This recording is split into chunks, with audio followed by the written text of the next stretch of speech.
ജോലിക്കായി പഠിക്കൂ മിനർവയിലൂടെ. SSLC +2 കഴിഞ്ഞവർക്കായി സ്കിൽ ഡിപ്ലോമ കോഴ്സുകൾ, അലൈഡ് ഹെൽത്ത് രംഗത്ത് അസിസ്റ്റന്റ്, കൂടാതെ ജോലി സാധ്യത ഏറെയുള്ള oil and gas instrumentation, hotel management, fashion designing, pre primary TTC. Degree കഴിഞ്ഞവർക്കായി മികച്ച ജോലി സാധ്യതയുള്ള ഹ്രസ്വകാല കോഴ്സുകൾ, PG diploma in hospital administration, PG diploma in logistics, കൂടാതെ ഹോസ്പിറ്റൽ മാനേജ്മെന്റ് MBA കോഴ്സും. Minerva academy skill and professional studies, Thrissur, ഒരു ISO സർട്ടിഫൈഡ് സ്ഥാപനം.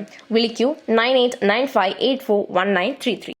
വള്ളത്തോൾ നഗർ ഗ്രാമപഞ്ചായത്തിലെ ചെറുതുരുത്തി, നെടുമ്പുര ഭാഗങ്ങളിലെ വിദ്യാർത്ഥികൾക്ക് ഷിഗല്ല സ്ഥിരീകരിച്ചു. വ്യാഴാഴ്ചയാണ് 3 കുട്ടികൾക്ക് ഷിഗല്ല രോഗം സ്ഥിരീകരിച്ചത്.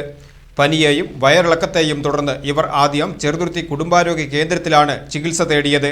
തുടർന്ന് ഓട്ടുപാറ ജില്ലാ ആശുപത്രിയിലേക്ക് മാറ്റി. പിന്നീട് മെഡിക്കൽ കോളേജിലേക്കും ചികിത്സ തേടി. തിരികെ വീട്ടിലെത്തിയ ശേഷമാണ് പരിശോധനാ ഫലം വന്നത്. 3 പേരുടെയും ആരോഗ്യസ്ഥിതി തൃപ്തികരമാണെന്നും ആശങ്കപ്പെടേണ്ട സാഹചര്യമില്ലെന്നും ആരോഗ്യവകുപ്പ് അധികൃതർ അറിയിച്ചു.